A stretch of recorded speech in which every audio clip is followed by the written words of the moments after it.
It had become apparent to Diedrich that Katja Drescher had been playing her own game with him from the very beginning. But to what end, he did not know. Was she involved in something so sordid that she dare not speak of it openly for fear of her own life? Diedrich was convinced that Gregor Fiedler had been telling the truth. But exactly what did all of this add up to? What was his next move? Should he confront Katja and see what result this may bring? Or was this exactly what she had anticipated? After all, she had known that Gregor would reveal her involvement in the events at the club. Diedrich could not afford to simply walk into a trap. His life had already been threatened once, and he was unwilling to gamble with another turn. Why would the young criminal have sought his death anyway? It could only mean that someone was unwilling to let him get any closer to the truth. And the only living member of the group which had rented room 11 was none other than Katja Drescher. For all practical purposes, she should be arrested and brought in for questioning. But what information could he hope to gain from exposing her lies? He had no tangible evidence that she was in any way involved in the shooting or disappearances. There was bait shining in front of Diedrich, and his every impulse was to simply swallow the hook. He drove to his apartment and waved to the police car sitting in front of his building. He went into the lobby and took the elevator to his floor. He went to take the keys from his pocket, but as he placed them in the lock, he realized that the door was already open. He carefully removed his gun from its holster, and he clicked off the safety as he opened the door. He sniffed the air and detected the smell of cigarette smoke and alcohol. Also, there was a faint but definite trace of expensive perfume inside as he walked down the hall. He braced himself flat against the wall as he then whirled and crouched with the gun aimed into the living room. There, sitting in the dim light of his reading lamp, was Katja Drescher, composed and calm, smoking in his easy chair with his bottle of scotch open and half empty on the side table. Her eyes met his with cool intellect as she blew a cloud of smoke from her small, pale mouth. I don't really think that this is necessary, detective. I am unarmed. Still not taking his sidearm from its position aimed at her round, lovely face, he stood and took a deep breath to steady himself. "How did you get in?" he said with thinly veiled anger. "How do you mean? Do you mean how did I get past the police outside, or how did I unlock the door?" "Both. I arrived before your friends, and the door was unlocked when I got here." "That is a lie. But you are experienced in such deceptions from what I have learned." She smiled and flicked her cigarette into an ashtray which usually was kept in the cupboard by his sink in the kitchen. "You are a terrible host, pulling guns on your guests and insulting their integrity." "That is not true. I am very gracious to guests, but I have bad manners with intruders." "Is that what I am? An intruder? You are uninvited, and therefore in violation of German law." Diedrich's eyes traveled to the bottle of their own will. Katja noticed and smiled. "Would you like a drink?" she teased as she lifted the bottle and swirled the amber liquid alluring within. "Perhaps after I've arrested you and sent you to the police station to spend the night in a cell." She frowned disappointedly, as if he were failing to meet some preconceived expectation. "I am very sorry then. I must have misread you earlier. I was under the impression that you were thinking of this bottle since our talk this morning, and I could have sworn that you were hoping to see me again." "Whatever would have given you that impression," he said as a cold chill passed over him. He was beginning to feel once more as if he were walking in thin wire over an ever-widening abyss below. "Just a hunch, an impression you might say. But my little intuitions are seldom wrong. I am beginning to think that you are lying now, Herr Abendroth. Stand and put your hands behind your head," he said, gesturing with the gun for her to rise. She gazed at him with irritated reproach as she snubbed a cigarette and drained her glass before stretching to her feet with easy, feline grace. He saw that she now wore only a loose-fitting black dress, which was cut low enough at the neck to reveal a view of the upper swell of her breasts. Once more, Diedrich's eyes betrayed him as they lingered on the line of her long neck and shoulders. She had to have adjusted the thermostat in his apartment, as now he was sweating in the heavy heat within the room. She raised her arms as she placed her hands casually behind her head and arched her back just slightly enough to make her breasts rise suggestively beneath the fabric of the ebony dress.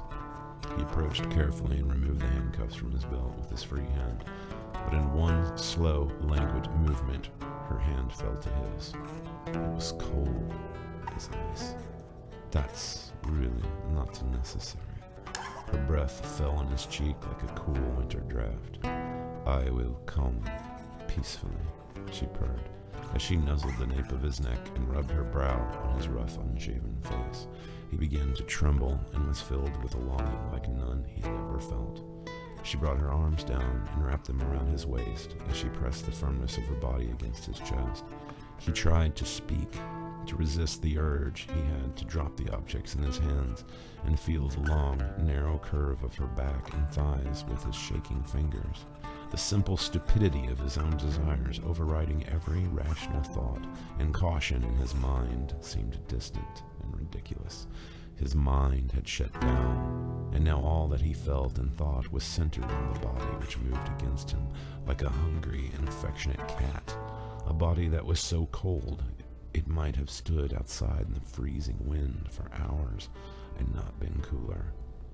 Her hair brushed against his throat as she reached down and lifted the bottle from the table. She held the neck up to his lips, and he could smell the overpowering and intoxicating aroma drift into his nostrils. He was caught in her trap, and his very will was completely submissive to her own. He dropped his gun to the floor, and with a remote thud as he clasped the bottle and began to drink. She smiled as she began to loosen his tie and unbutton his shirt.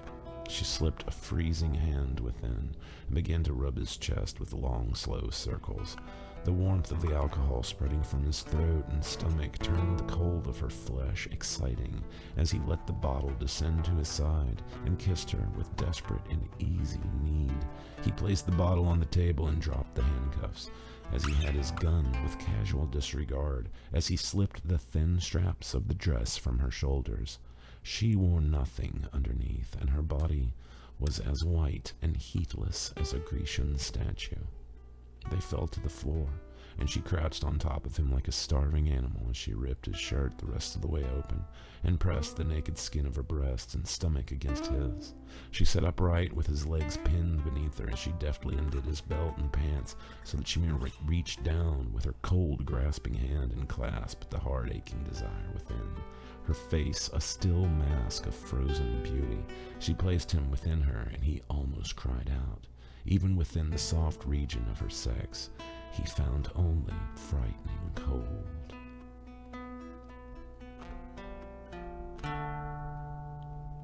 Petra Strauss had been a young, troubled, but brilliant girl when she first met Emmerich Drescher. She had been beautiful and sought after by men, but her interest had always been an all-consuming obsession with her art. She despised the attitudes towards women she confronted when she had first entered college, and was known for frequent emotional outbursts when her work was criticized by the male professors. She wrote editorials in school publications which tore at the foundations of the masculine-controlled world of the late 60s, and was even suspended from her courses for 3 weeks for a particularly scathing assault on the dean. It was during that time that she had first attempted suicide at her mother's home in Manchester. She was found in the woods in a nearby park, curled in a fetal ball clutching a bottle of sleeping pills. It was thought she had lain there for close to 48 hours before being discovered by an older man walking his dog.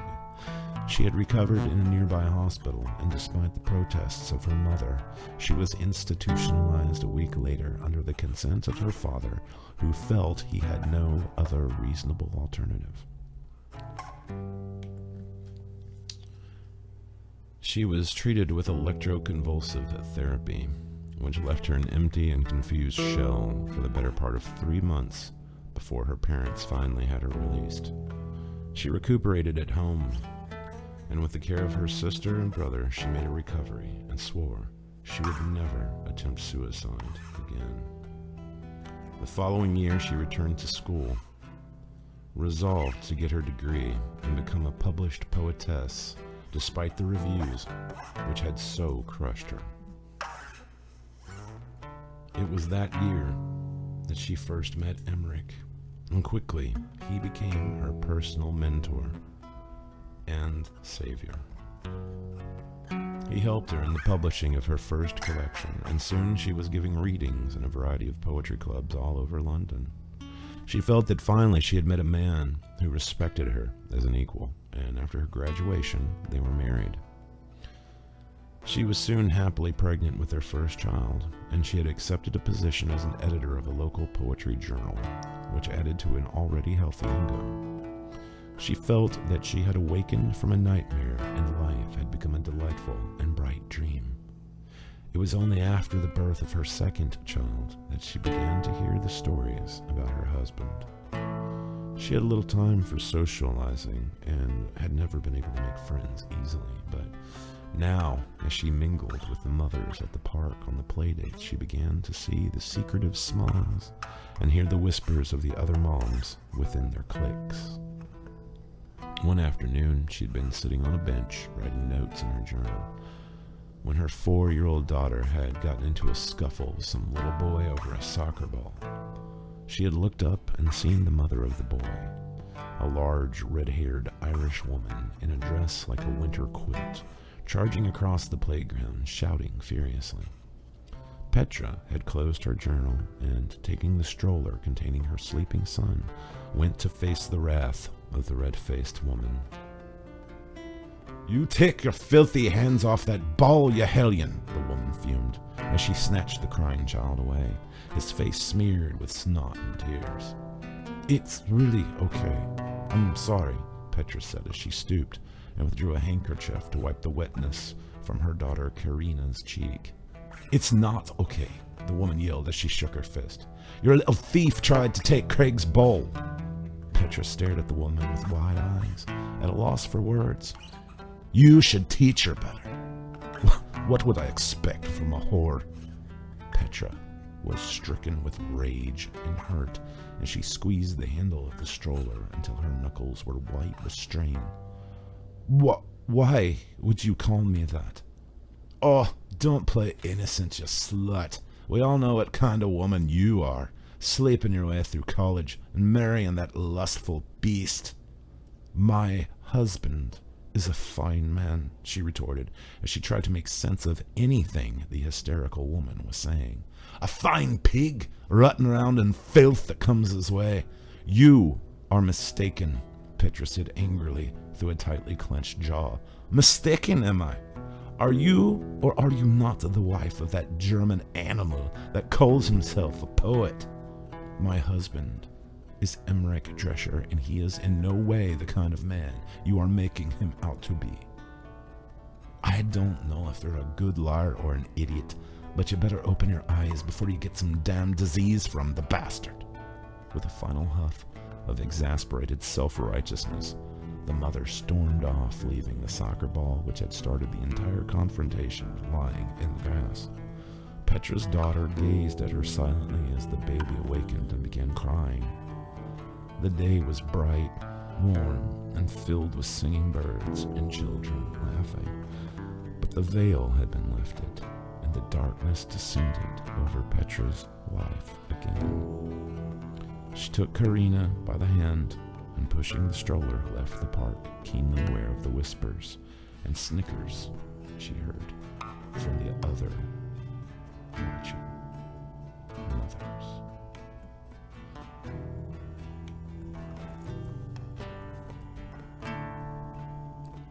She began to watch Emmerich. She studied his every word and gesture with unrelenting intensity, as she made a mental list of discrepancies and falsehoods over the coming months. She would stand silently in the hallway and listen to his phone conversations. She took the children to the babysitter so that she might follow him during the day. Her second collection of poetry was coming out in only months, but she disregarded meetings with editors so that she might keep her every waking thought trained on Emmerich. She watched him laughing and flirting with the students and found numbers she did not recognize in his day planner. She saw him in bars and entering hotels with young men and pretty girls. She confronted him, and he laughed at her. He called her foolish and delusional and recommended that she begin taking her medication again. A full year after the event in the park, which had first launched her obsession with learning who her husband really was, a girl student showed up at the flat with tears in her eyes. She told Petra in an angry Irish rant that she was pregnant with Emmerich's child and that she had thought it was best for Petra to know that he was going to leave her. Petra had lashed out with indignant rage and watched as the girl walked off down the street. Petra waited for him that night, and as usual, he returned late. He walked in and smiled as she turned away from him when he tried to kiss her. "What the devil is wrong?" he said, with his "here we go again" attitude. You are the devil. You are what's wrong. You are sick and evil. You stink of your own students." "Not this again," he said, shaking his head with agitation. "By the way, one of the girls you've been fucking is pregnant and thinks you're going to marry her." He stared at her with empty gray eyes, and she could see the wheels turning in his head as he concocted another lie. "Petra, so many of the students have crushes on their professors. It's not unusual for one to make up these stories. Make up stories. I've seen you, Emmerich. Don't you ever stop lying. You are like some demented creature given the ability to speak, and all you do is create lies." He began to speak again, but she would hear no more. She shouted and slapped him in her fury and told him to leave and never return. After he was gone, she called her sister and asked her to come and pick up the children the following day so that she could meet with her publisher and discuss finishing touches on the new book. She went to their rooms and kissed their foreheads as they slept, and then closed the doors quietly behind her. Standing in the bathroom, she took a bottle of pills from the medicine cabinet and went to her bedroom, only stopping in the kitchen for a bottle of gin. She sat on her bed and quietly took the pills, washing them down with drinks from the bottle. When her sister arrived the next morning, she knocked, but finding no answer, she called out to Petra. She listened carefully and could hear her baby nephew crying inside. She jostled the knob and found the door unlocked. She entered and walked through the apartment, calling out. When she made her way to Petra's bedroom, she found her sister lying lifeless with her hands folded across her chest. Emmerich Drescher did not attend the funeral, but did come to the grave later in the day after the coffin had been buried. He stood over the pile of brown earth as the sun hid behind a wall of foreboding dark clouds. He looked at the headstone he had bought, which read, "Petra Strauss Drescher, poetess and mother. May she rest in peace." He smiled and sat upon the stone as he took a cigarette case from his coat and lit one, blowing smoke with relaxed, carefree ease into the wind as a cool drizzle began to fall. "Oh, sweet Petra," he said wistfully. "Did you really think I would let you go so easily?" He took from his pocket a folded piece of paper and a small chunk of rose quartz on a chain, as squatting over the grave with the cigarette dangling from his lips, he read some of the strange words aloud. The wind began to increase in force, and the trees of the cemetery bent and swayed as if writhing with unquiet sorrow. After he had finished the words, he looked up and laughed as he saw the shimmering white form appear at the foot of the grave. "There you are, my love," he said as he stood. "Don't worry. All is forgiven. Come along now, dear. We're going home." Lightning flashed across the sky as he made his way back to his car. He turned on the radio and began to hum along with the tune of Hey Jude as he glanced in the rearview mirror to see the opaque, formless white specter behind him. "Cheer up, darling," he chuckled as he flicked the butt of the cigarette out of the window into the now raging storm. "We are going to have a marvelous time together."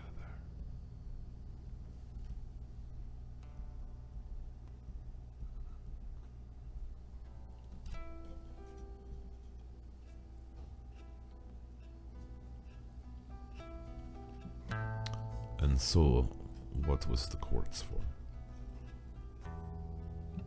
Diedrich asked. He sat naked on the floor with his back against the couch beside Katja, holding the now almost empty bottle. "It's called a phylactery, an object used to bind a person's spirit," she said as she blew another cloud of smoke from her exquisite lips. Diedrich sat in silence as he contemplated the story. On another night, or even earlier that same day, he would have seriously considered having someone who believed such things evaluated by a psychiatrist.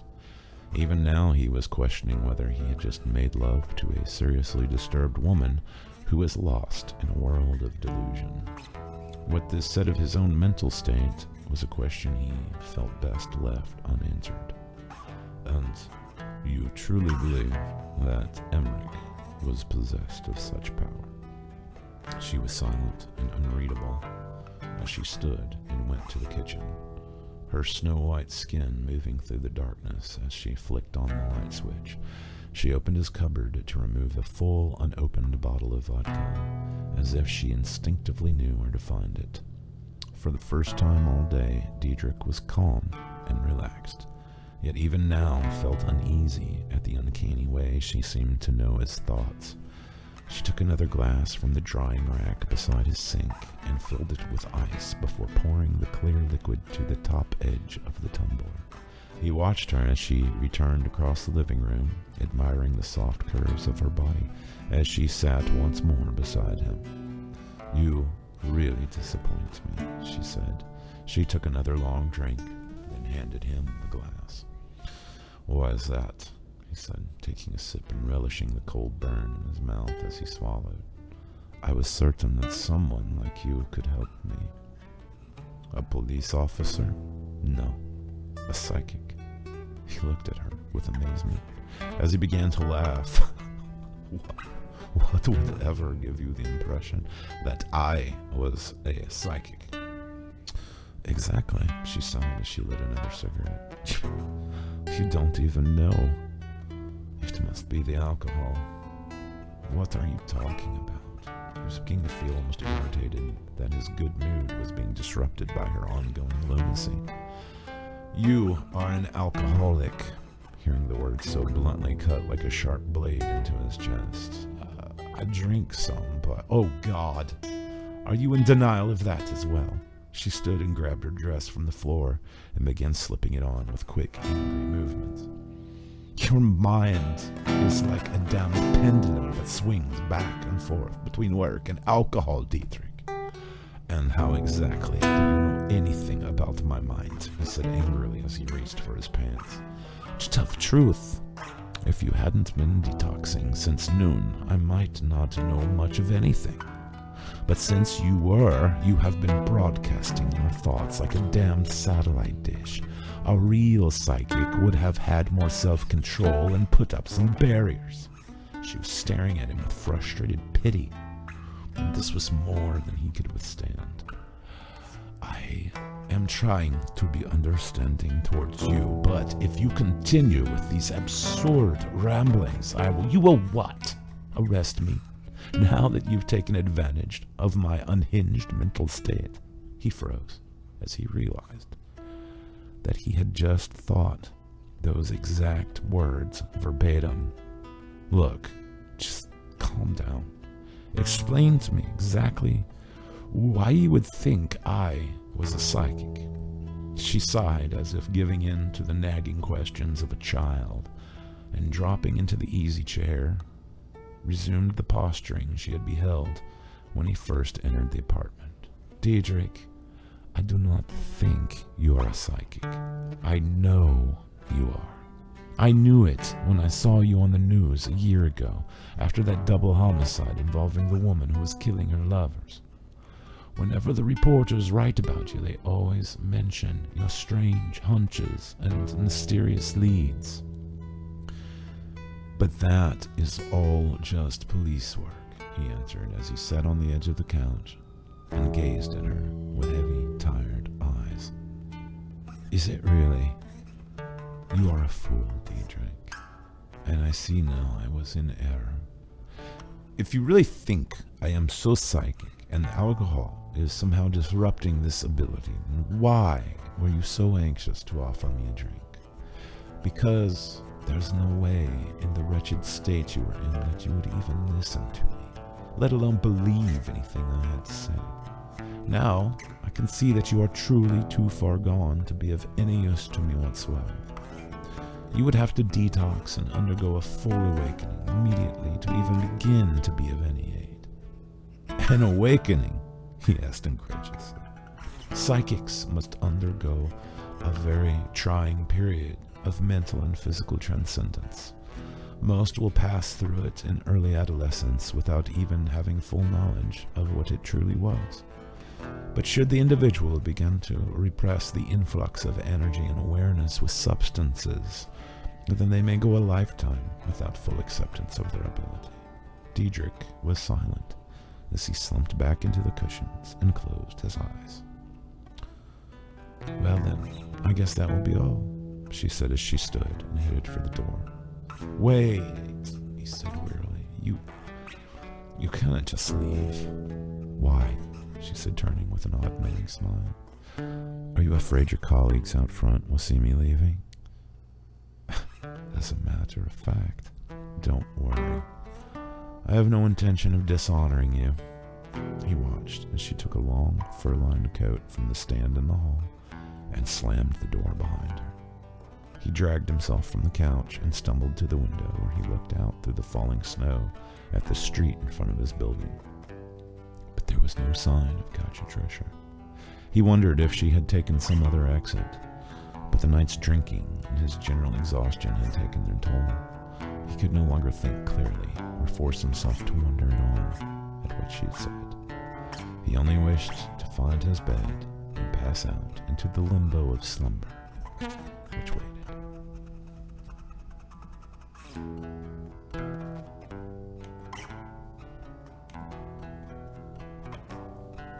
He had awakened the next morning to freezing cold. Last night's snowstorm had knocked out the power grid in his neighborhood, and his apartment felt much as the cooler at the restaurant must have, which contained the bodies of the missing 7. This was the thought which first entered his head as he pulled the blankets over his head and tried to warm himself with the heat of his own breath. His alarm had not gone off, and he had slept well into the late morning hours. His phone was not working, and he knew that someone at the station had probably been trying to call him all morning. Yet he could not bring himself to arise into the biting cold and face the events which had passed the night before. He weakly tried to convince himself that it had been a dream, and he had not actually had sex with a suspect in the murder investigation. He once more began to wonder if he was nearing the proverbial rock bottom. From the silence of his reverie, he heard the distant familiar sound of the heat kicking on as all the appliances in his apartment simultaneously came to life. He looked at his watch and groaned as he forced himself to pull back the covers and face the day. He removed the pants he still wore as he went to the bathroom and urinated. He leaned over the sink and began to brush his teeth in order to rid his mouth of the foul taste within. Gagging on his toothbrush, he spouted a mouthful of vomit into the sink, which he stared at with disgust as it dripped from the handles of the faucet. He sat on the toilet seat as he grabbed a towel from the nearby cabinet and mopped the sink clean. This is what I have become, he thought as he ran a shower of pure hot water and climbed in. Standing beneath the scalding water, he tried to rid himself of the memory of the conversation he had had with Katja. Of all the things that he could so easily forget after a night of drinking, the memory of her insane ramblings had seared themselves into his brain. The story of Emmerich Drescher's first wife troubled him most of all.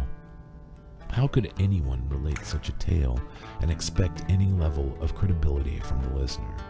She had seduced him, and he had fallen into the snare with little or no resistance.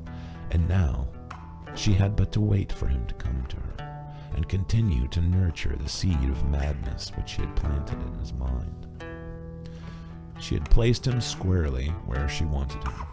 Now, if he were to reveal his suspicion that she was involved in the murder of her husband and the disappearances, he would be forced to acknowledge that he had made love with her.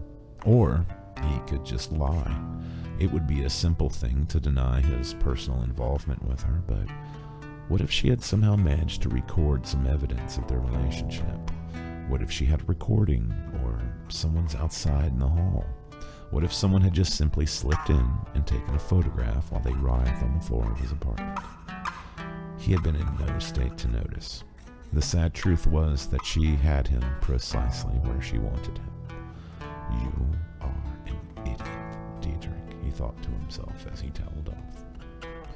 Now there was nothing for him to do but dress and go to the station. He picked up his phone and dialed the number to tell them that he would be arriving after he shoveled his car from the drift in which it was buried on the street. He froze as he listened to the urgent voice on the other end of the line. He said that he would be there as soon as possible and placed the phone back down with a hollow click. He stood for many moments, feeling the walls of the room close in, and his mind reeled with sudden, painful thoughts. Katja Drescher had been found dead by her housekeeper early that morning.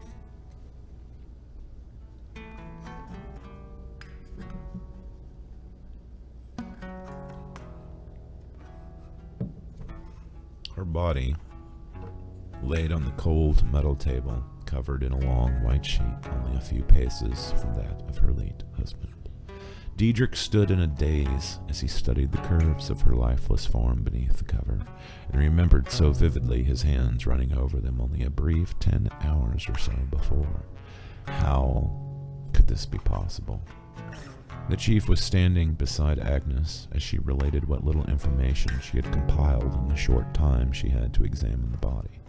She reported that it looked as if it had been another suicide, but could not be certain. Her words seemed distant and unreal, as did everything which was occurring. Diedrich felt as if he were sitting at the bottom of a vast pit, watching the world pass above in a dreamlike blur of movement and sound. Now he was forced to accept that the disturbed woman had come to him in her own way for help, and he had been too lost in his own clouded reality and addiction to answer. However, another thought was repeating itself in his mind as Katja's story replayed clearly in his consciousness. What if she hadn't killed herself? What if she were another victim of the same person or people who had sought his own death the day before?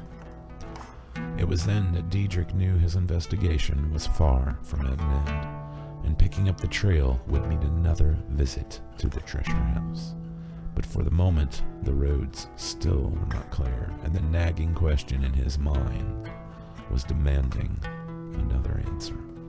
He hid himself in his office and began to search online for anything he could find on Emmerich Drescher, Katja Drescher, and Petra Strauss.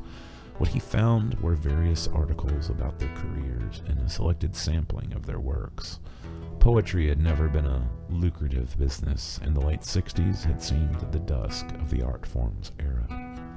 Emmerich Drescher was in fact an artifact from a time when people had sat in crowded coffee shops listening to live performances and gathered in parlors listening to vinyl recordings of the spoken word. It seemed incredible that something which had played so vital a role in human history had been retired as a lost afterthought in the modern age of technological brilliance.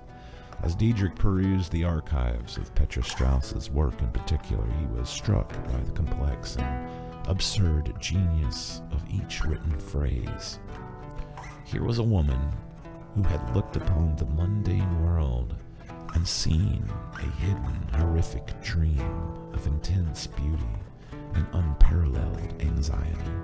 Her words were a constant and musical diary written in the language of nightmares. She had at times glimpsed the world through the lens of the unconscious and struggled to describe its mystery and terror with what feeble ability language could grant. Diedrich shivered with a deep inner chill as his mind seemed to depart from its standard analytical dissection and began to see with eyes long dead. He read Petra's brief description of a journey to the hospital with pneumonia and glimpsed the alien transcendence she felt in a place filled with sickness and death. She managed to not only describe, but capture the very energy of the halls and the people within it in a haze of unfocused, terrifying vision. He was violently awakened from the spell of Petra's words by the sound of a knock on his office door. It was Agnes, and she peeked in, smiling softly. "I'm sorry to disturb you," she said as she approached him with a folder she held delicately in her hand. "No, it's fine. I was just doing research," he replied as he rubbed his eyes. What do you have?" "I placed the time of death on the Drescher woman." She opened the folder and examined it for a moment before handing it to him. "She died much earlier than we originally thought. It looks like she must have passed sometime yesterday morning." His expression grew troubled as he studied the file. "This is impossible. According to this, she would have had to have died only a few hours after I questioned her yesterday." A cold confusion was settling over him as he saw the cause of death as cyanide poisoning. "There's no question either. She ended her own life yesterday at approximately 9 o'clock. Agnes was studying his reactions with amused curiosity. In his shock, Diedrich had almost said, "But I just saw her last night." Quickly composing himself, Diedrich looked at Agnes and smiled wanly. "Are the roads clear yet, I wonder?" "I believe so," she answered as he handed her the file. "I'm going back to that house to have a look around." She nodded and began to leave his office.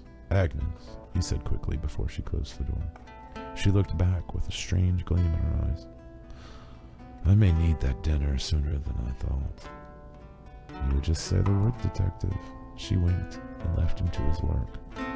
But Diedrich's mind was now lost in a tailspin of troubling doubt. He turned his gaze back to the computer, and suddenly, as if by their own will, his fingers were typing a search for an image of Katja Drescher. As the picture loaded, his mind was slammed with a reeling wave of appalled amazement. The photo of Katja Drescher was the author photo from her last published work. And it was not the woman he had interviewed the previous morning or made love to the night before. His hands were shaking so erratically that he could barely type as he entered another search for a picture of Petra Strauss. He leapt from his chair when he saw the lovely, familiar face which stared at him from a black and white photo from 1964. The room seemed to grow darker as the floor rocked unsteadily beneath his feet. He left his office and quickly ran down the hallway to the elevator. He pushed the down button and stood trembling and dizzy as his grasp on reality threatened to shatter like thin glass. The doors opened and he entered, waiting expectantly as the doors closed with agonizingly slow linger. He waited as it shifted downward, and as they slid open, he dashed into the sublevel and entered the morgue, headed directly for the body on the table. Thankfully, the room was empty as he pulled back the sheet and gazed down at the pale, dead face of a young, dark-haired woman with a large, full mouth and high cheeks. A woman who had been introduced to him as a housekeeper at the Dreschers.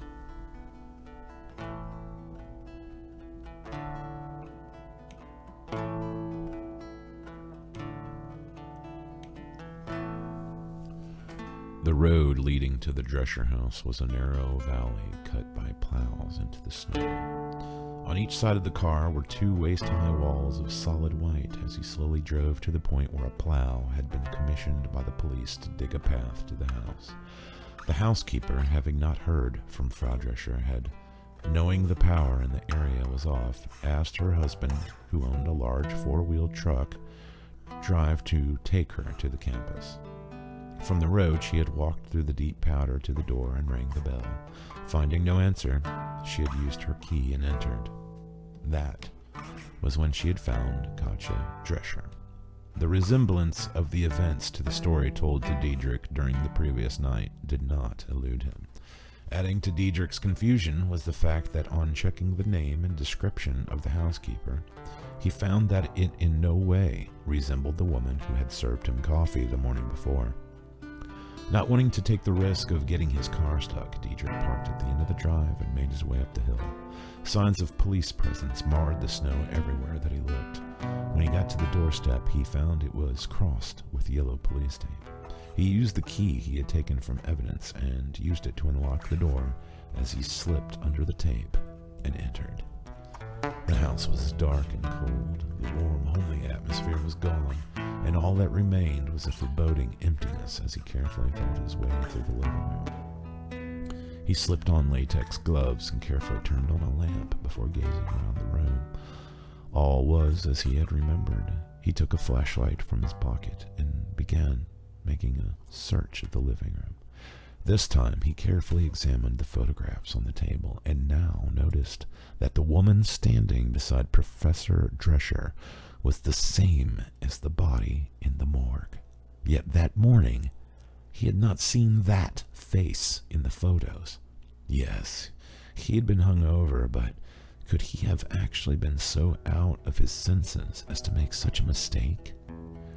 In retrospect, it seemed that from the moment he had met the beautiful woman at the door, he had fallen into a dazed bedazzlement. He had been so entranced by her beauty, and yet there had been something else. He made his way through the kitchen, in which he found only the expected typical items of a couple living alone. There in the sink was the coffee cup from which he had drank beside the one used by the woman he had thought was Katja Drescher. He turned on the light in the bedroom where Katja had been found lying on the bed. If what he had been told was true, she would have died in here soon after he had left. He opened the closet and found women's clothing hanging on hangers. He inspected each dress and outfit, but could not find the sweater worn by the woman he had interviewed, nor the black dress which had lain on the floor of his apartment for hours. There were stacks of books on a reading table by the window. As would be anticipated, many were volumes of poetry, but also there were Harlequin romances and a few historical texts.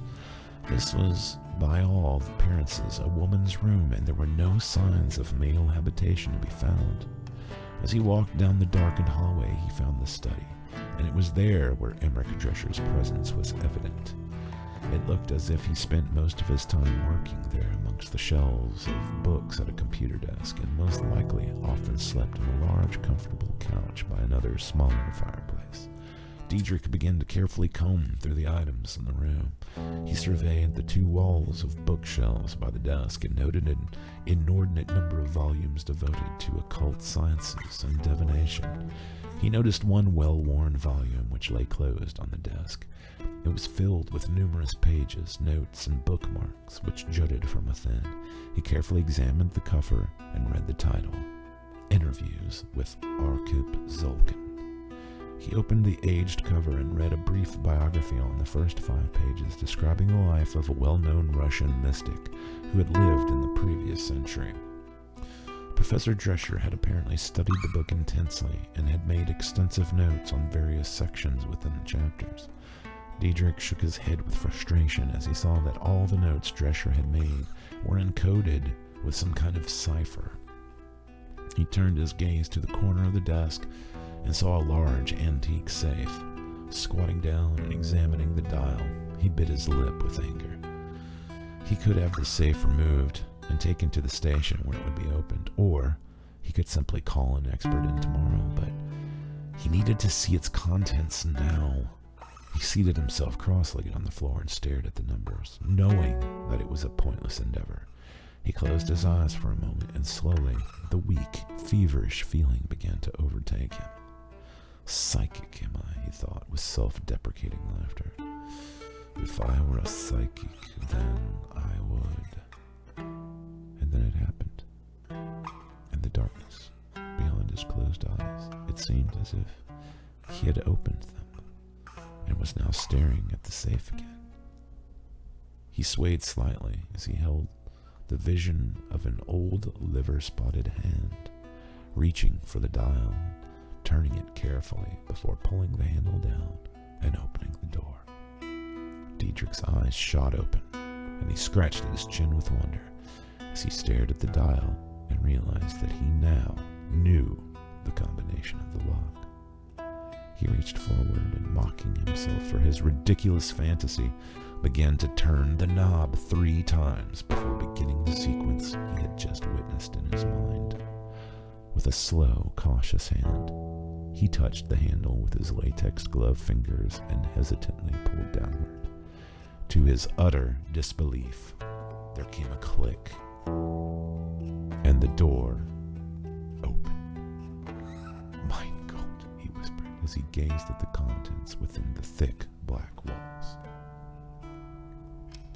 The 2 top shelves of the interior were lined with large canisters of what Diedrich recognized as 8mm tape reels.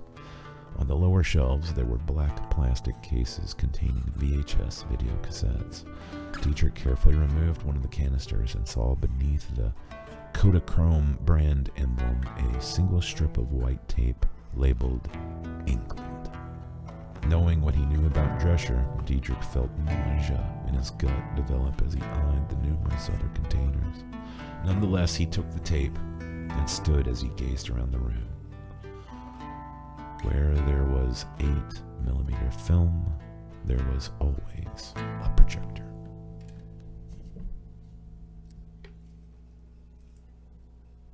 He eyed the walls of the study until he spotted a device attached to the top of a bookshelf across the couch. He went to it and immediately knew precisely what it was. He pulled down the white screen and looked across from it to a mahogany table which sat behind the couch. Going through the table, he looked underneath, and there was the handled plastic case which held the projector. It took him only a few moments to attach the film into the machinery, and plugging it in, turned the switch on. He adjusted the light pouring out from the lens until it fell as a neat square onto the screen.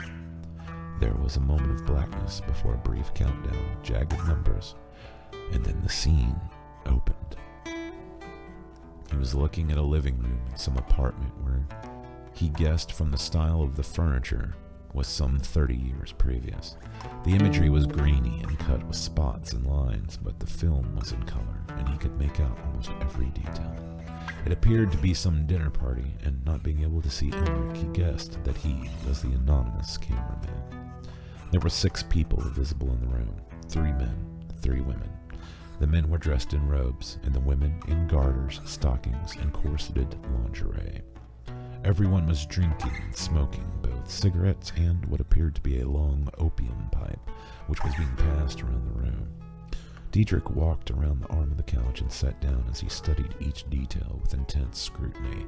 The room was lit with candles and oil lamps. Everyone present seemed to be enjoying themselves immensely, and were fondling and rubbing each other with casual distraction. There was no sound, but Diedrich could read occasional bits of language on the lips of the partygoers, and was under the impression that these people knew each other well. The camera whirled unexpectedly to the side, and Diedrich glimpsed a shadowy form in the doorway. However, just as quickly as the figure had appeared, it was gone, and the camera resumed its documentation of the other guests. As he watched, two of the women stood and began dancing together around an unseen presence between them. Squinting with concentration, Diedrich thought he could detect the hint of a smoky gray trace hanging around them. Then, just for one brief fraction of a second, he thought he saw the flash of what looked to be a transparent figure entwined in the arms of the women. "Does this turn you on?" said an unmistakable voice from Diedrich's side, and he leapt onto the far corner of the sofa in shocked bewilderment. It was her. The woman he had thought was Katja Drescher. She sat on the other side of the couch, reclined on the cushions in her black dress, staring at him with distant, dark eyes. "Hugh," he whispered, as he remembered the picture from the file he had researched, and he knew it belonged to none other than Petra Strauss. "Yes, it's me. Would you like a drink? Or have you gone on the wagon?" He could only stare at her with fascination as she lit a cigarette and gazed back at the movie playing. "Have you figured it out yet, detective? Or do I need to draw you a diagram?" "I do not understand any of this," he stammered, as the smoke she blew from her lips became a bright, luminescent cloud in the light of the projector. "Look at their faces, detective," she said, gesturing languidly at the screen. He studied the people in the movie, who now were removing articles of clothing and beginning the first stage of what appeared to be a 60s swingers orgy. "Use your imagination, Diedrich. Imagine them with about 30 years of age on them." Diedrich's jaw dropped as he stood and went to the side of the screen and stared directly at the faces of the people therein, while ignoring the acts in which they were now indulging. "It's them! The 6 missing persons! I really don't see how you became such a successful policeman. You really are slow on the uptake. But what is this? What is happening here?" "You mean besides the obvious? This was Emmerich's game, detective. This was how he punished me for my actions." "You are trying to tell me that Emmerich Drescher took control of your spirit and used it as a sexual diversion? Ah, now you're catching on. But how can you have relations with a ghost? You did it. Why couldn't he?" "I do not believe in such things as spirits, let alone the ability to have physical relations with them." "Then you should read that book on Emmerich's desk. It explains the mechanics of it all, more or less, but if you prefer, I will try to explain, if you are willing to listen." She patted the couch beside her, and Diedrich went back and sat down on the other end of the couch, far beyond the range of her touch. She smiled at this. "You needn't fear. I'm not going to hurt you. Besides, you certainly were not afraid of me last night." "That was before I knew you were among the deceased," he answered as he tried to collect himself and still his shaking, clammy hands. "I am still deciding on whether you are a hallucination caused by my drinking." "Coming to terms with that, then, are you? Good for you, Diedrich. Acceptance is the first step in healing. Now, where should I begin? First, there are ghosts, and they are much more common than you would think. However, they exist primarily in a very personal state. When you die, your mind is set free, but that does not necessarily free you of your mind. Your own preconceptions, beliefs, and perceptions can begin a cage of a sort if you are not aware of some very basic truths about death, which are: most of the things we expect from death are more or less fallacies. Moving on is not as easy as you are told, And if you do manage to transgress into another realm, it is not the place you thought it would be. As a matter of fact, I am under the impression that it is not a place, but actually many places and times. If a spirit knows how, they may well be capable of traveling to any number of worlds or times, or if the opportunity should offer itself, one may simply reincarnate. The problem is that most people have no idea that they can leave, let alone how to navigate to the afterlife. The state is very similar to dreaming. When you are asleep, you are at the mercy of your unconscious unless you are capable of creating lucidity within that state. Thereby, many spirits wander in a fog of their own delusions and emotions. Emmerich discovered when he was very young that he was acutely aware of the presence of spirits around him. And as he grew older, he managed to learn certain tricks by which he could interact with them. Through study, he uncovered formulas of a lost school of physics which allowed him to not only interact, but to capture and control them.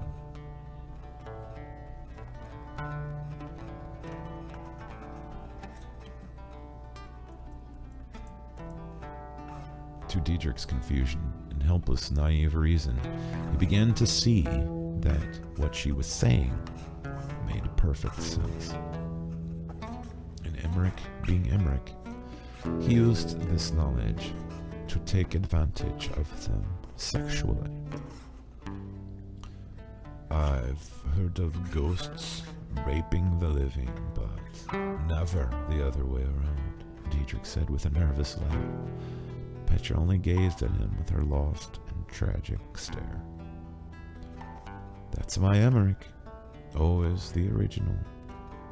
But what of the 6 others? Over the years he managed to meet others with similar sensitivities, and he recruited them into his little group one by one. I never realized it then, but wherever Emmerich went, his group was following. They all came here to Berlin when we left England. They all just got jobs and instilled themselves into the community as respected members of society, but always they played their game. And you was its first victim. However, I would be far from its last. There is a drawer inside the safe which at one time contained numerous small pieces of quartz, all of which were phylacteries. Ironically, 6 of them belonged to those in his group, and 1 to Katja. What of Katja? What part did she play in all this? Emmerich liked being married. He liked having a young woman around to normalize his image in public and keep his house tidy. To Emmerich, a wife was like a beloved pet, and when one was gone, he would simply replace it. But she was here yesterday morning, and you spoke to her. She and I had an understanding, more of an understanding than what Emmerich even knew. She was not quite the idiot that Emmerich thought she was. He had a way of underestimating the younger women in his life.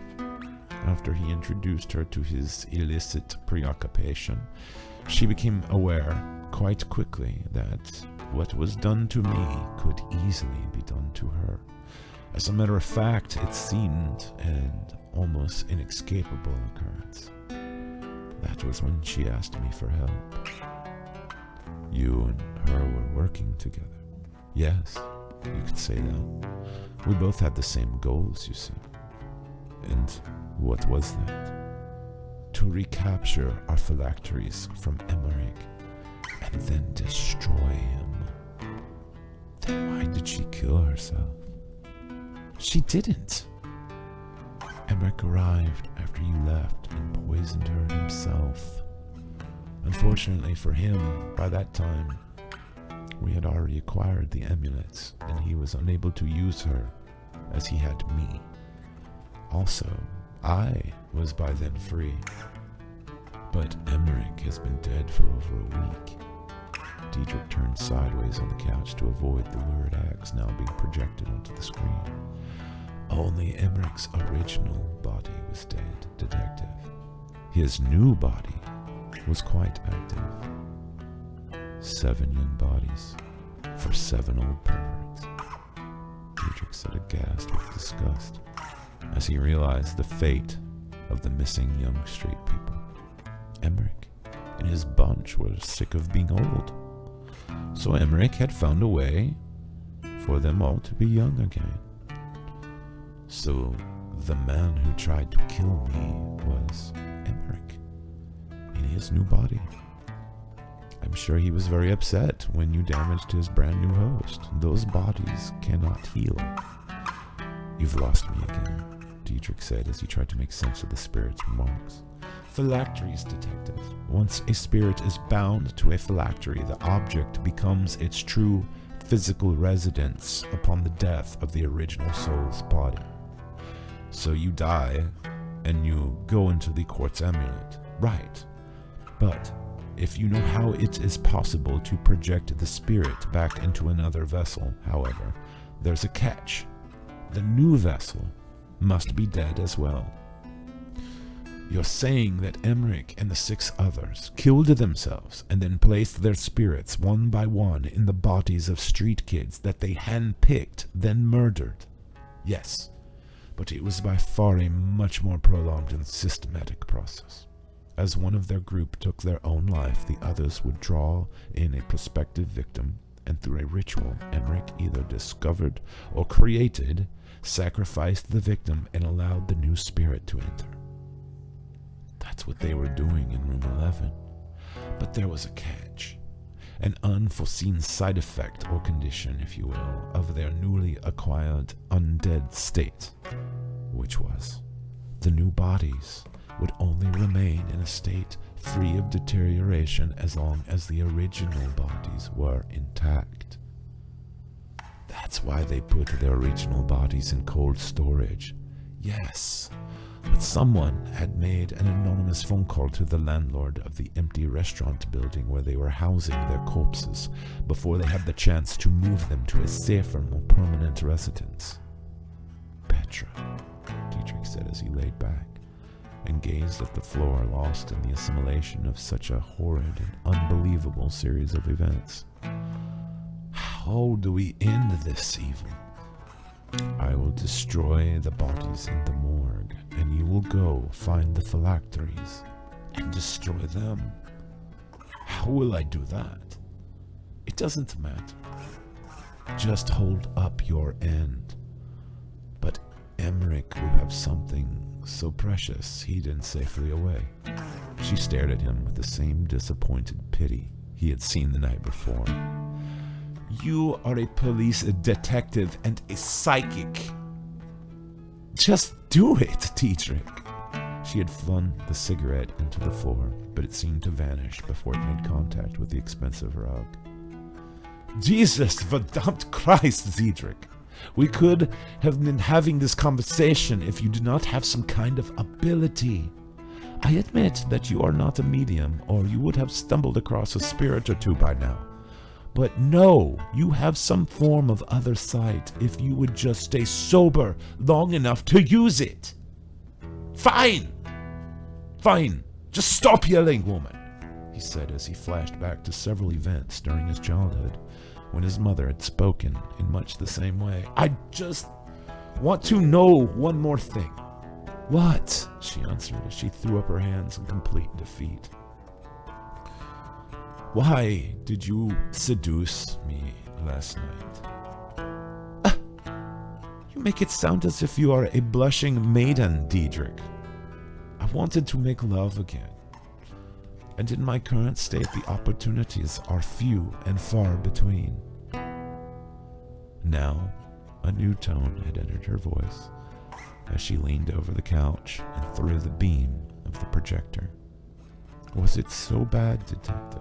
She asked as she placed a cold white hand on his lap, only inches from the zipper of his pants. Was it really so bad, Diedrich?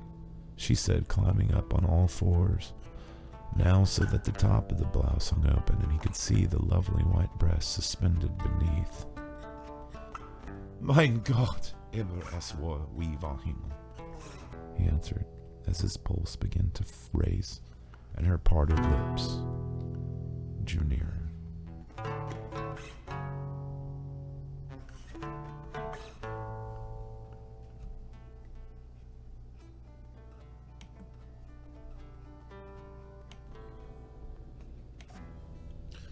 There was a hectic flapping sound, and Diedrich shot up as the reel came to an end.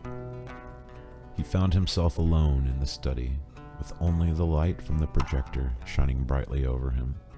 He stood and looked from one end of the room to the other, but Petra Strauss was gone. If she had ever been there at all. He switched off the projector and gazed at the couch as he recalled every detail of her appearance. Now, what was there for him to do? For one moment, all of this madness had made sense, and now he was left hanging on a thread once again. Was he truly considering the idea that the man who had tried to kill him was a corpse, animated by the spirit of the dead Emmerich Drescher?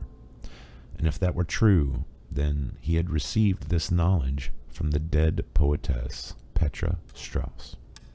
There had to be something he could cling to which would ground him to some rational line of thought.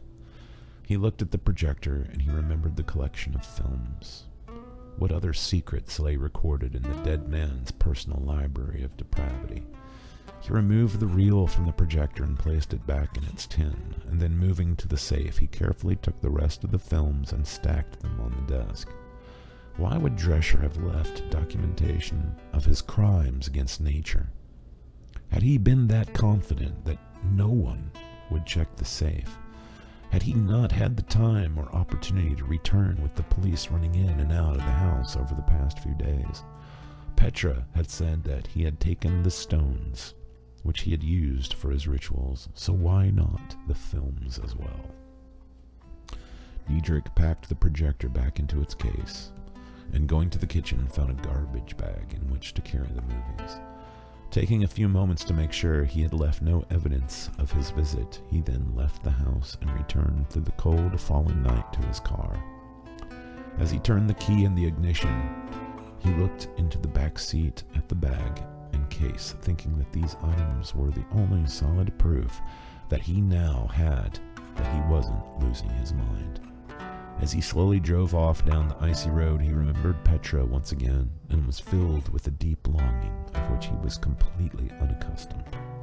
Deep within his confused and overturning emotions, he realized that on a very primal level, he was drawn to the image of the dead woman in a way he had never felt for the living.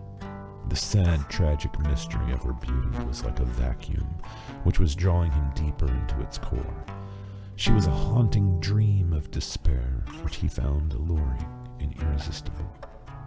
He felt like a man who was diving into dark waters in search of a treasure that lay far at the bottom out of reach. Each time he submerged, he would swim deeper before running out of air and returning to the surface. If he continued his pursuit, there would most assuredly come one last dive, when he would descend far too deep, and he would be lost in the depths forever. Back at his apartment, he placed his findings on the countertop in his kitchen, and there stood realizing that he had another temptation waiting. It was not yet very late in the evening, and he had not drunk at all throughout the day. There was alcohol stored all over his apartment. Like many alcoholics, he had the tendency to acquire bottles at any given opportunity. A bottle of wine at the grocery, a bottle of gin at the gas station, or a particularly good scotch from a liquor store.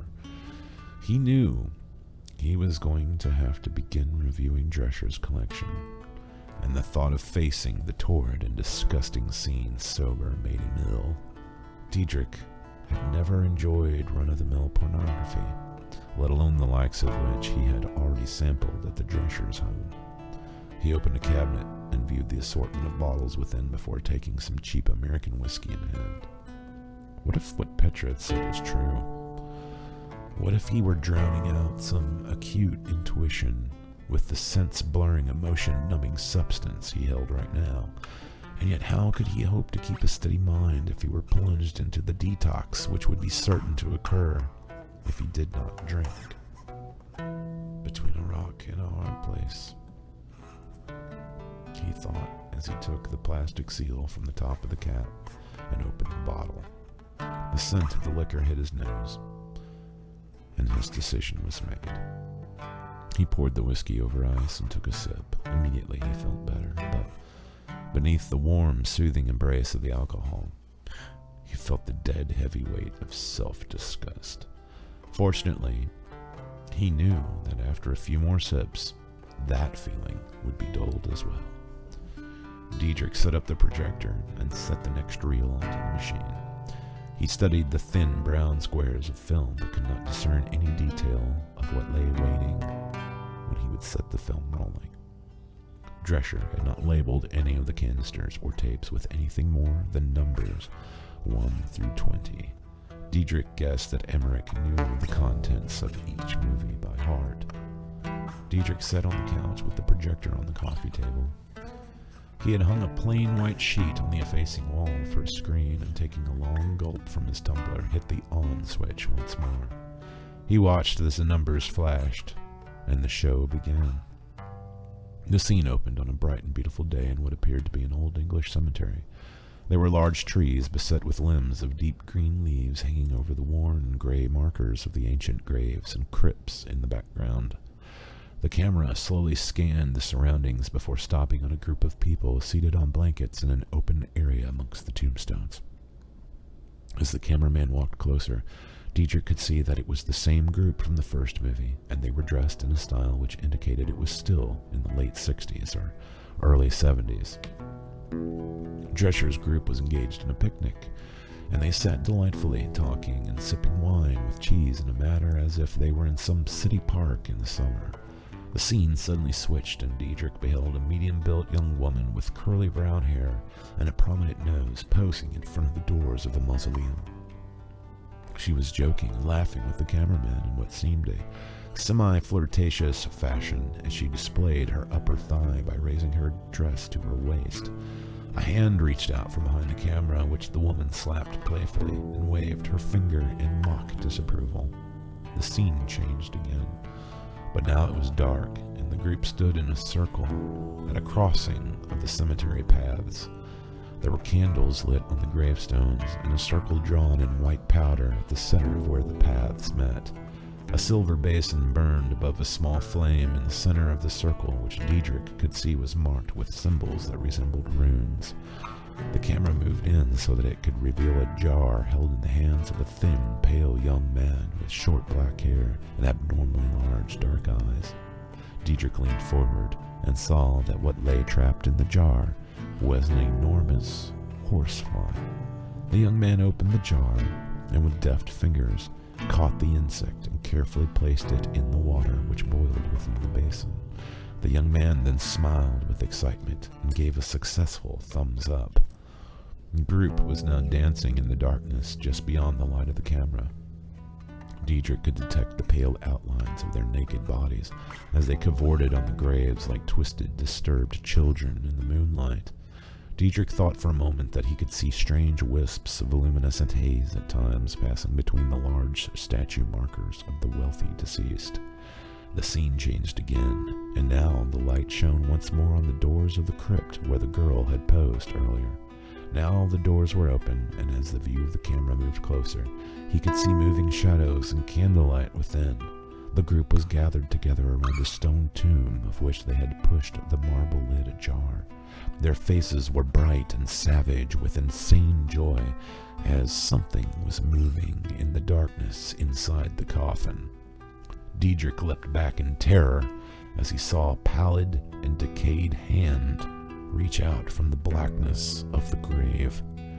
The girl who had stood at the doors earlier stepped forward, her flesh pale and exposed in the light.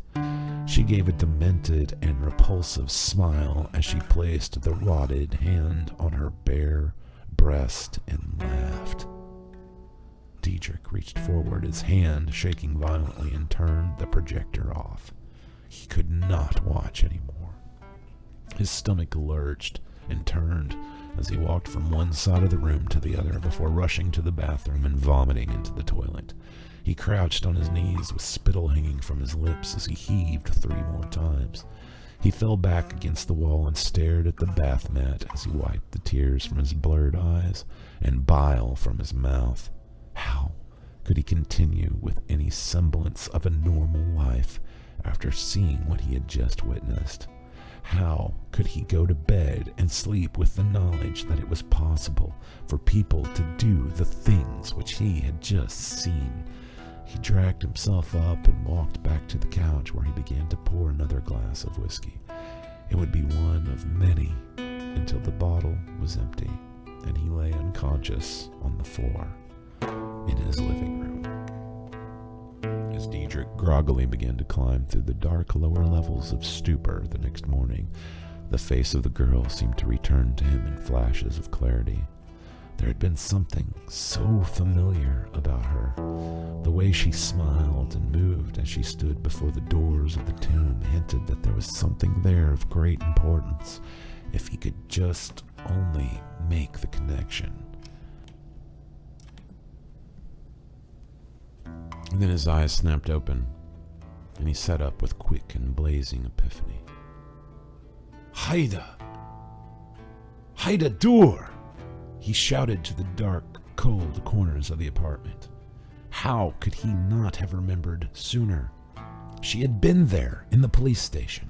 He had even noticed how odd her mannerisms and style seemed as he questioned her. Now, in the light of all Petra had told him, and after seeing the woman in the film, he knew that it had been the spirit of that woman residing in the stolen body of Haida Dur. Now, she had left the country, but all hope was not lost. Petra had said that Emmerich's group always stayed in close proximity to one another. Wherever Haida went, the others were sure to follow. It was still the early hours of morning, and the sun had not yet risen over Berlin as Diedrich quickly dialed headquarters and ordered that Frau Dur's trail be followed.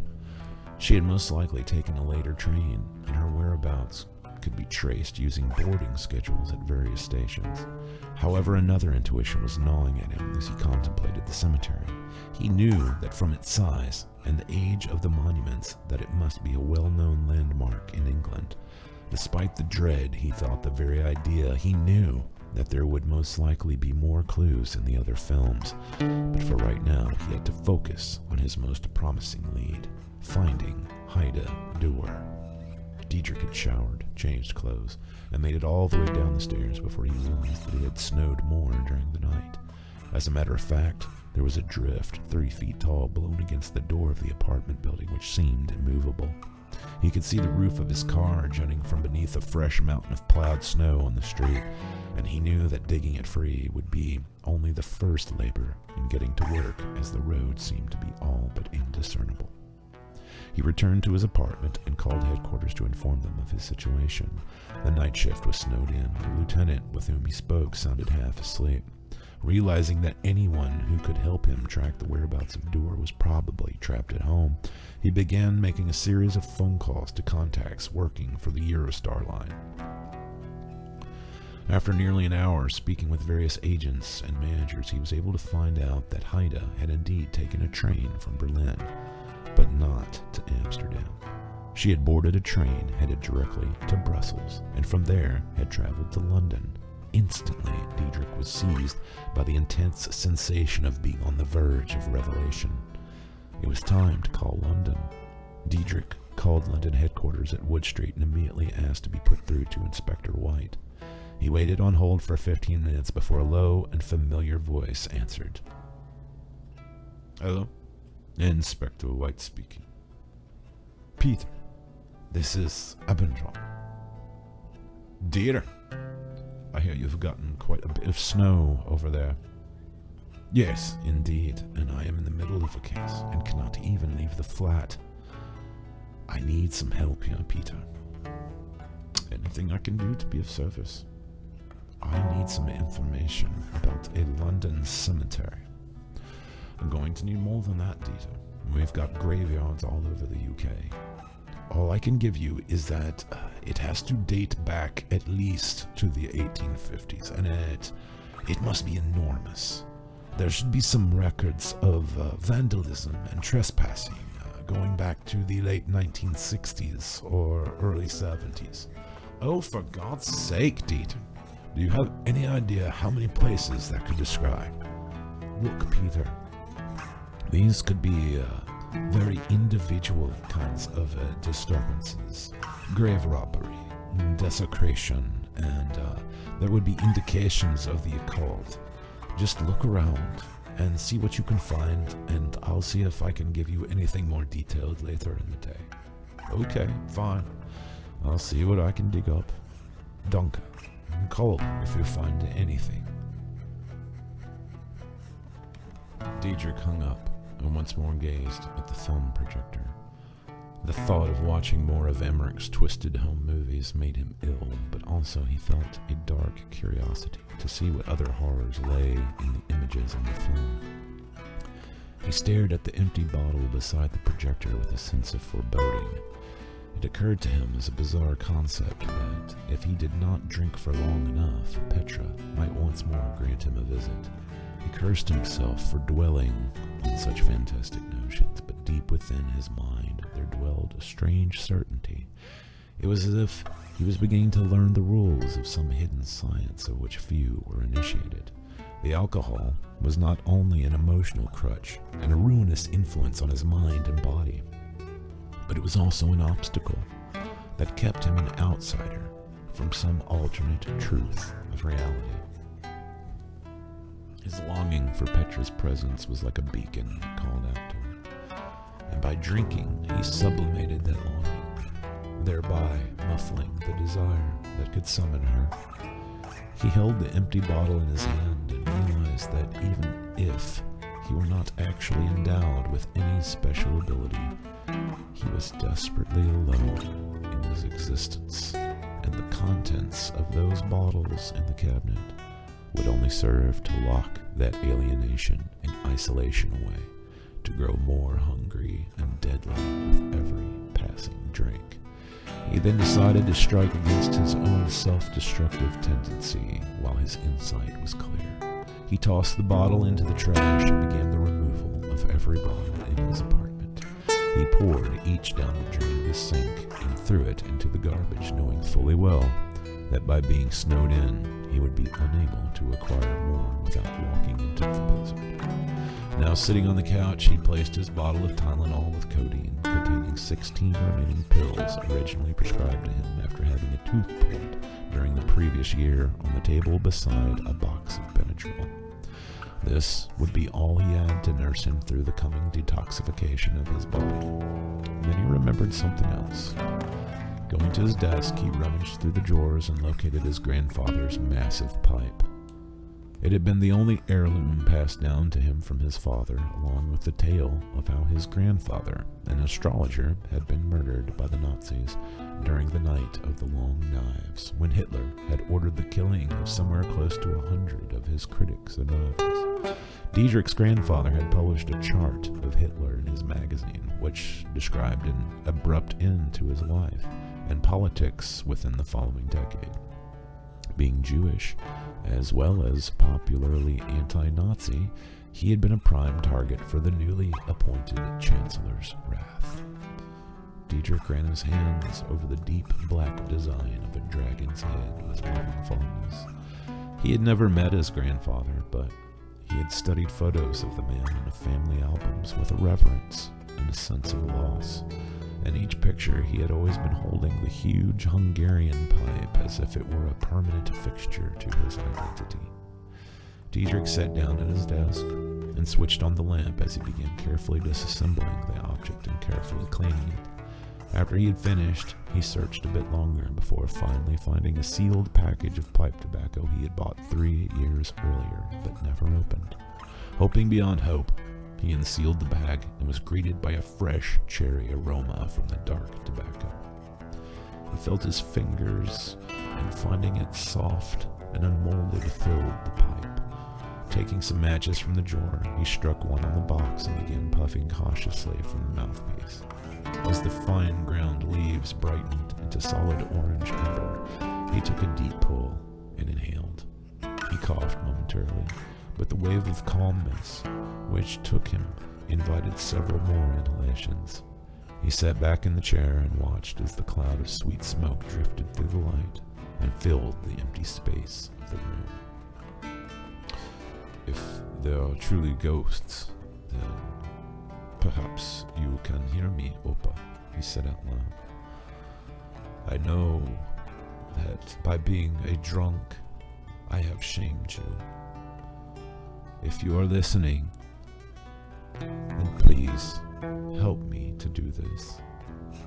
He stood and walked to the living room, where he took the third film from its canister.